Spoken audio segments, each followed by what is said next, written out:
Hello everyone and welcome to the channel. I'm back to break down this 8-game NBA DFS slate on DraftKings. Before we get into it, if you do enjoy the content at any point in this video, if you could please leave a like on this video, subscribe to the channel, hit the notification bell, I would greatly appreciate that. I'll be here all NBA DFS season long, breaking down these slates to help you guys become better NBA DFS players and help you win some money. Now, if you are getting really serious about NBA DFS playing night in and night out, I do offer some further in-depth content over here on Patreon where you can get access to my premium NBA projections, NBA data sheet, player stats, team stats, play context stats, score plays, injury impact insights, and NBA Discord chat access. A lot of really good stuff going on over there. I've gotten some great feedback on people that are using my current patrons, using the tools, winning some money night in and night out. So if you're really getting serious about it, go ahead and check that out, link below in the description. And if you're not so serious, more of a casual player, no worries at all because I will be here all season long giving this content away for free. So with that being said, let's go ahead and start breaking down this slate. First game on the slate, Washington taking on Boston. This game right now comes in with a 231.5 over under with a 5.5 point spread in favor of the Boston Celtics. Back-to-back for these Wizards, so whether Westbrook rests or not is going to be interesting to look at. Playing 32 minutes last time out. He did play in the back-to-back in the most recent one, so maybe he plays, maybe he doesn't. I honestly do not know. If he's in, I'm going to have somewhat of a limited appeal to him just because of this Boston guard defense. They have guys like Jaylen Brown. Jaylen Brown is listed as questionable, so maybe they won't have Jaylen Brown. So keep an eye on that, actually. That's pretty relevant news. That's going to be a big hit to the defense of the Boston Celtics if Jaylen Brown is out. So that's actually pretty relevant. So first of all, if Westbrook's out, we're going to love Bradley Beal a lot more. If they're both in, they're both decent plays, but they cut into each other's usage, and Boston, as mentioned, does have a good guard, but there is no Marcus Smart as well. So if Jaylen Brown's out, that really takes a hit to the Boston defense, actually. You're looking at guys like Kemba Walker and Jason Tatum out in the arc that I'm not all too concerned about. Which, speaking of the Boston Celtics, Kemba Walker at 6'8", I will definitely have interest in this matchup, taking on this Washington squad that's been very bad defensively. Kemba Walker makes a lot of sense at 6'8", like him, and I would definitely like Jason Tatum and Kemba Walker a lot more if Jaylen Brown is indeed out. Both these guys should get a big tick up in usage. Jason Tatum really struggling the last two times out, so we've seen his price tag come down. I think you can take advantage of the price tag decrease and definitely have some interest in him today. Raul Neto is also listed as questionable. He had to leave the game late last team, so that could maybe open up some more minutes in the rotation on the Washington side for guys like Garrison Matthews, Denny Avdija, maybe even getting down here like Jerome Robinson, but honestly, not going to make me have enough interest in these guys to actually be playing them. It's really Westbrook, Beal, and then anyone else on the Washington side I'm not all too interested in. And that's pretty much my overall interest in this one. Chicago taking on Toronto. This game comes in right now with a 229.5 over-under with a 6-point spread in favor of the Toronto Raptors. Pretty good paced game. And as far as the top guys in this one, there is no Pascal Siakam, so that's going to give a big bump up to guys on the Toronto squad like a Fred VanVleet, like a Kyle Lowry, as well as like a Norman Powell and a Chris Boucher, because naturally Toronto's rotation is very solidified. All these guys get a ton of minutes, and when one of them goes down, they just kind of fill those minutes in with more minutes for the next guy up. So that would be Fred VanVleet, Kyle Lowry, Norman Powell, and Chris Boucher. Chris Boucher specifically, a very good fantasy point per minute producer, and all that we worry about with him is minutes. And with no Pascal Siakam, this guy should continue to get plenty of minutes. Not to mention the Chicago front court is not scary at all. I love targeting the Chicago team overall. So I'm really going to have interest in all these guys. Fred VanVleet, Kyle Lowry, Norman Powell, Chris Boucher. Lock in those guys, feel really good about it. And then you got OG Anunoby down here at 5'8", who's also a very, very good play. He's the last guy on the Toronto side I would play, but I definitely would have some interest in him at 5'8". As far as the Chicago side is concerned, Zach LaVine priced all the way up to 9.3 for a good reason. This guy's the #1 guy on the Bulls as far as usage is concerned, but I will say recently his performances have been quite underwhelming, and honestly, until he gets priced back down in like the 8K range, I'm kind of not all too interested in him because there's enough guys on this team that are cutting into his usage, like a Kobe White, like a Wendell Carter Jr., that I'd rather just go to those guys at a cheaper price tag. Kobe White all the way down at 6'6", has similar upside to Zach LaVine, so I like him. And I like Wendell Carter Jr. at 5'8". And that's pretty much my overall interest in this one. I wouldn't be getting cute with anyone down past them. I think that those options aren't really the best value options. So New York taking on Detroit. This game comes in right now with a 214.5 over-under with a half-point spread in favor of the Detroit Pistons. Expected to be very slow, expected to be a close one, but just dreadful pace. It does look as if Mitchell Robinson, we know Mitchell Robinson's out. We know Blake Griffin's out. We know DeLon Wright's out. So, and then the biggest piece of news is Elfrid Payton. And it's looking like Taj Gibson is also listed as questionable. So, that might actually help the case of Nerlens Noel, a guy at 5'1", who has very good fantasy point per minute production, but has been playing, mid 20 minutes because of Taj Gibson. And then last game out played 41 minutes. Taj Gibson going down with an injury. And I think that Nerlens Noel could get a bump up in minutes here enough to be relevant at 5'1". I think he's actually a very good play. You got Dennis Smith Jr. on the other side at 4'9", who continues to get more minutes. A little bit of a revenge narrative here, I guess you could say, playing against his former team. But Dennis Smith Jr. continues to see more minutes on the Detroit side, so I'm going to like him as well. So both those guys, Nerlens Noel and Dennis Smith Jr., I think he get a bump up in minutes in this one. And then the main candidates in this game are pretty straightforward. You're looking to Derrick Rose, who continues to start at the point guard position for New York. Speaking of revenge narrative, he's also the guy that just came from the Detroit side. I'm going to continue to have interest in him at 5'7". He makes a lot of sense. Saddiq Bey at 5'7" and Josh Jackson at 6'2" continue to play a bunch of minutes on the Detroit side, so they're making some sense. But just keep in mind, this isn't the fastest-paced game. So, how much of these guys you're looking to play, I would have no issue with throwing in one or two of my lineups, but all of them, I'm not really sure that I'm looking to do that because they're going to have a hard time all getting there for you. So just keep that in mind. But Josh Jackson, RJ Barrett, Derrick Rose, Saddiq Bey, if I'm prioritizing these guys, Jeremiah Grant, Mason Plumlee both make a lot of sense in the Detroit side as well because of how much they're involved in the rebound and the big man minutes with no Blake Griffin now. And then Julius Randle all the way at 9'5". The Detroit defense is not good, but it's a slower paced game, so I'm not sure I'm looking to go there. But we'll have to see how he grades out my final projection run. I wouldn't talk you off him. It's just when you're paying up for a stud, you prefer to target them in faster paced games. So Memphis taking on Houston. This game right now comes in with a 221.5 over under with a 1.5 point spread in favor of the Memphis Grizzlies. So take with that what you will. Fairly decent game, I suppose. Not exactly the best, honestly. Victor Oladipo is out in this one. And so is Christian Woods. That's going to give a big bump up to John Wall. John Wall up here at 8'3". Makes a lot of sense. He's going to get a big bump in usage, putting up 45 DraftKings points last time. I think we could see him put up mid-40s to 50 plus. And at 8'3", that's not expensive enough to talk me off him. John Morant and Jonas Valanciunas continue to be great plays on the Memphis side, especially taking on this Houston squad that doesn't really play any defense. And Jonas Valanciunas, I'm not really too worried about him getting shut down by the big men of the Houston side. PJ Tucker's a good defender, but he's not very tall, so while he can kind of rough him up down low in the post and maybe body him off some shots, I think that JV still has the advantage in that matchup. And then you're looking to guys that are going to get more minutes without and usage with no Victor Oladipo. It's going to be Eric Gordon, Jayshawn Tate, Daniel House. All these guys make sense down here in the mid 5K to 6K range. A little too cheap, in my opinion, with no Oladipo because they're just going to be expected to take on that much more workload, that much more shots.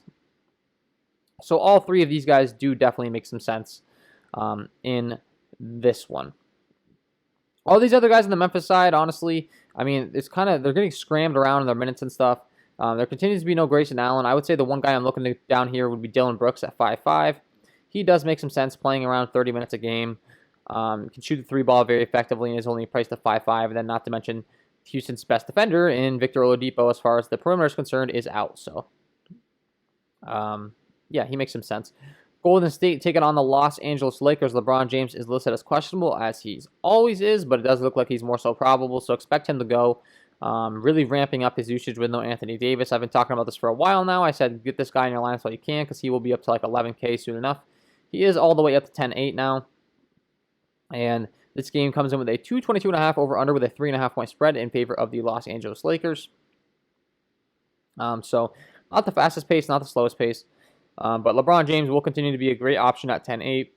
If we do have the value to fit him in our lineups, then he does make a lot of sense at 10-8 with no Anthony Davis. This guy's just going to continue to get a bunch of usage. Same rule applies for Steph Curry on the other side at 10K, getting a ton of usage on the Golden State side. 60, 48, 49 DraftKings points the last 3 times out. Whether he's too priced up to play him. One guy that I'm really, really liking is Draymond Green at 7'5". This guy continues to have triple-double upside every single time out, putting up a triple-double last time out. 45, 47, and 61 DraftKings points. I do not think that 7'5 is expensive enough to talk me off him, so continue to play Draymond Green, triple upside beast. And then from there, we're moving along this game. If things get a little more cluttered, not all too interested in anyone. You got Kelly Oubre, Andrew Wiggins. I would be prioritizing Kelly Oubre over Andrew Wiggins, and he's priced up more than him for a reason. But I think he's priced up a little too much for my liking in this matchup at 7-2. So, you know, not really looking at anyone else except for Montrezl Harrell. I will say Montrezl Harrell at 6K with no Anthony Davis. I will continue to have interest in him, putting up 33 DraftKings points last time out. This guy has 40-plus DraftKings points upside every single time he takes the floor. So, especially in more so of a small ball lineup with a Draymond Green, I think that Montrezl Harrell could get some more run as opposed to Marc Gasol in this one. So, definitely have some interest in him. Atlanta taking on Miami. This game right now comes in with a 220.5 over-under with a 6.5 point spread in favor of the Miami Heat. Not the fastest paced game. And as far as, you know, who I'm prioritizing this one, it's going to come down to the injury news because we do already have DeAndre Hunter out. We have Cam Reddish listed as questionable. We have Danilo Gallinari listed as questionable. We have Trae Young listed as questionable. We have Bam Adebayo listed as questionable. And we have Tyler Hero. I mean, there's a lot of questionables here. It does look like Bam Adebayo is probable. Tyler Hero's latest status, he is a true questionable.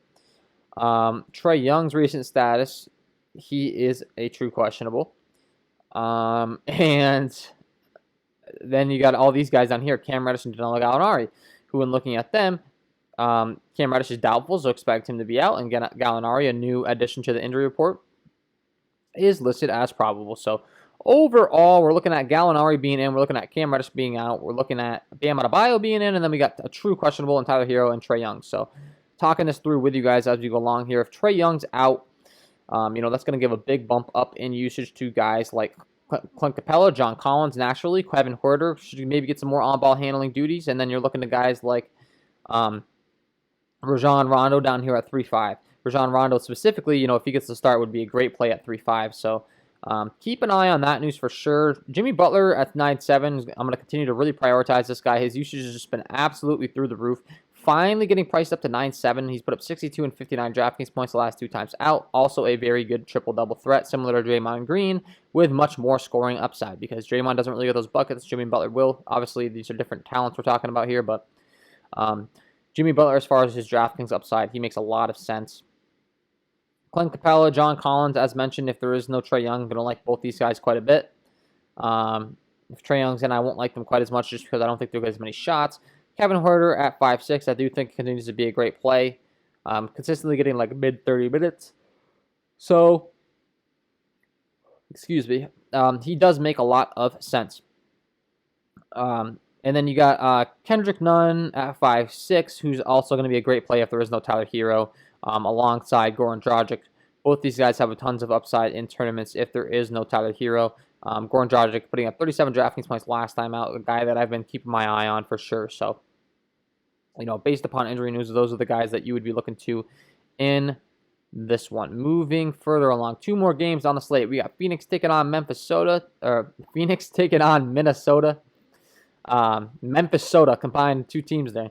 Karl Anthony Towns comes in at 10-1, and we have a 226.5 over-under with a 10-point spread in favor of the Phoenix Suns. Phoenix Suns expected to win this one very easily, and they have not been the best matchup to take on as far as, the other opposing team. So Anthony Edwards, Karl Anthony Towns, all these guys getting a lot more usage on the Minnesota side with there being no Malik Beasley. However, Phoenix has been real tough defensively. We do have a little bit of a revenge narrative here for Ricky Rubio, I suppose, taking on the former team he was playing for last time out, the Suns. But Jared Vanderbilt at 4.6, I do think is an intriguing option. He continues to play a bunch of minutes, and his price tag hasn't really adjusted that much. I mean, he only played 23 minutes last time out, but he was still able to get you 33 DraftKings points. That's really solid production. And he is a very good fantasy point per minute producer, so look to him. And then you're looking at Jay Crowder at 4.5 on the Phoenix side. He also does make a lot of sense. Excuse me again. But yeah, we're looking to those guys really in this game. This game also, like I mentioned, not the greatest matchup for the Minnesota side. The Phoenix side does have very good matchups. Devin Booker, Chris Paul, and DeAndre Ayton. All these guys do make sense taking on the Minnesota squad. That's very bad defensively. If I'm picking my favorite, it will continue to be Chris Paul and DeAndre Ayton. It's Chris Paul 1, DeAndre Ayton 2. Devin Booker, I won't be playing, so play both Chris Paul and DeAndre and feel really good about it in this one. Charlotte taking on Sacramento. Last game on the slate. This one should be a pretty exciting one. This game comes in with a 238.5 over-under with a 2-point spread in favor of the Sacramento Kings. Going to be very up-tempo and definitely going to have a lot of interest in this one, so we saved the best for last. Halliburton is listed as out. Gordon Hayward is listed as questionable. So as far as, you know, who we're playing, Gordon Hayward is listed as probable in the latest report, so he's expected to be in. Halliburton's going to be out. Devontae Graham's out and Hassan Whiteside's out. So there's definitely some bumps in usage to go around for both of these teams, and these teams are both in a great environment here. So you got LaMelo Ball, De'Aaron Fox, both point guards priced up at 8.8 and 8.6 in this one. Both make a lot of sense. LaMelo Ball continues to be priced up a little too much for his recent fantasy production. Now he is going to get the best possible matchup he's had out of all these matchups, so he could definitely get you there. I mean, this guy can go for literally 60 plus in this one. So I'm not going to talk you off. Just know he's going to probably be the hardest one to get there at his price tag. De'Aaron Fox at 8.6, I'm definitely going to like in this one.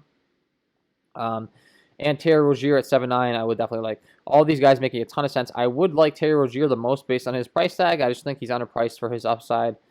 And then you got Rashawn Holmes, Harrison Barnes, Marvin Bagley. All these guys make sense with no Halliburton, no Hassan Whiteside. I'd expect all these guys to have very good solidified minutes. And Buddy Hield at 6.1. I mean, I hate to say play everyone, but it's kind of the case in this game. I mean, this game is going to be a ridiculous fantasy point environment. You could definitely be playing all these guys in your lineups, filing these guys through, and feeling very confident about it. You know, every single one of these guys could have an upside game. You got P.J. Washington, Malik Beasley. There is no,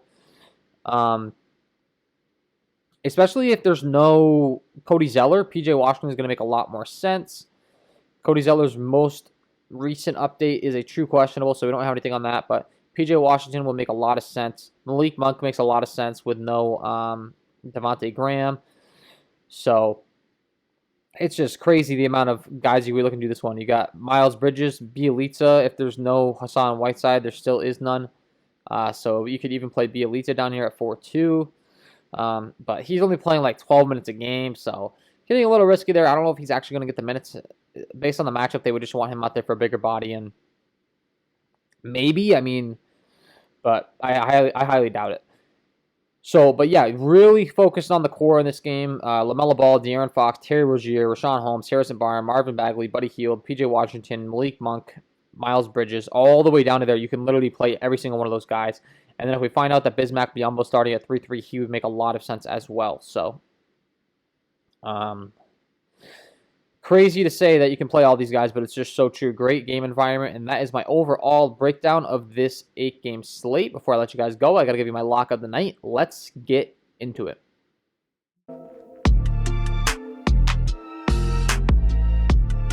And my lock of the night tonight is going to be Rashawn Holmes at this 6.5 price tag, taking on the Charlotte front court that does not scare me at all defensively, and a 238.5 over under. This guy's been putting up 1.03 DK points per minute, and I expect him to get a bunch of minutes in this one.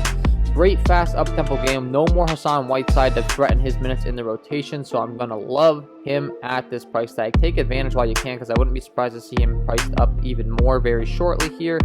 Rashawn Holmes, 6.5, lock of the night. So there you have it, guys. Rashawn Holmes, get him in your lineup. So that is all from me in this one. If you did enjoy the content, if you could please leave a like on this video, subscribe to the channel, hit the notification bell, I would greatly appreciate that. And then don't forget to check out my Patreon package, linked below in the description. Get access to all those premium tools. That is all from me. Wish you all the best of luck tonight, and we will see you in the next one.